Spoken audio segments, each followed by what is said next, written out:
practice doing a calculation related to a strong acid, strong base neutralization.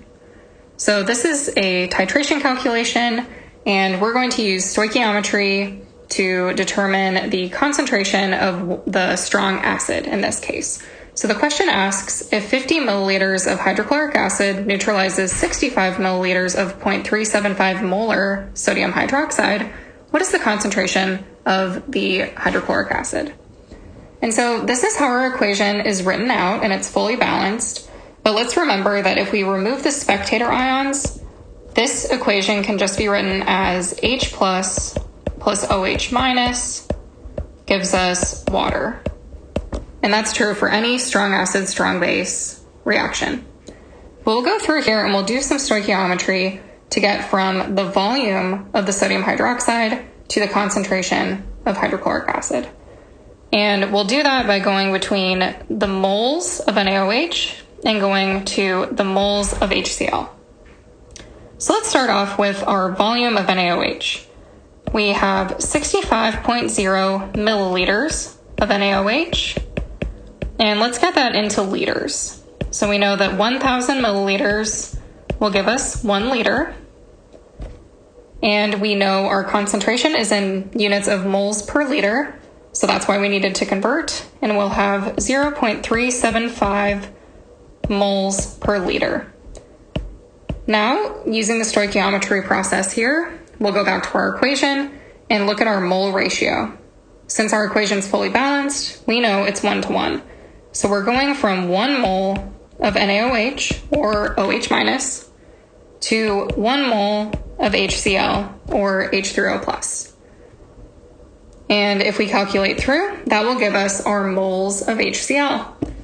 So if you grab your calculator, you'll get 0.024375 moles of HCl.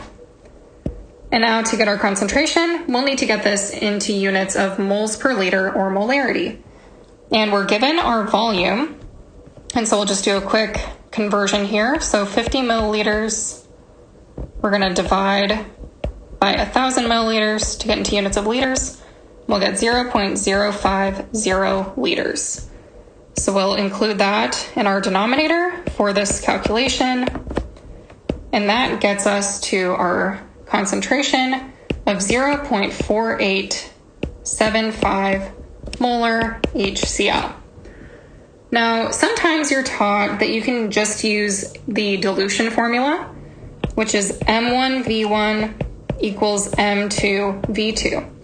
And I'll calculate through that with you guys just to see how this works. So we're starting with our NaOH, and we're going to our HCl. So our first concentration is 0.375 molar, and our first volume is 65 milliliters. We want to know our second concentration, and we know that our second volume is 50 milliliters. When we calculate through, we're going to get our 0.4875 molar HCl. So that seems a lot easier than doing all this stoichiometry to get the same answer. So why do we need to do the stoichiometry? We need to do the stoichiometry for the mole ratio. In this case, our mole ratio was 1:1. But sometimes it'll sneak up on you where the mole ratio is not 1:1, and then this equation is not going to work. So always make sure to double check your stoichiometry to make sure you include that mole ratio. One final thing we need to consider here is the significant figures of our final answer. So I reported this as 0.4875, but in our problem, we see that we have 3 significant figures for our concentration, and in fact for our volumes we also have 3 significant figures. So our final answer needs to have 3 sig figs, which will be 0.488 molar HCl, and we can have that as our final answer.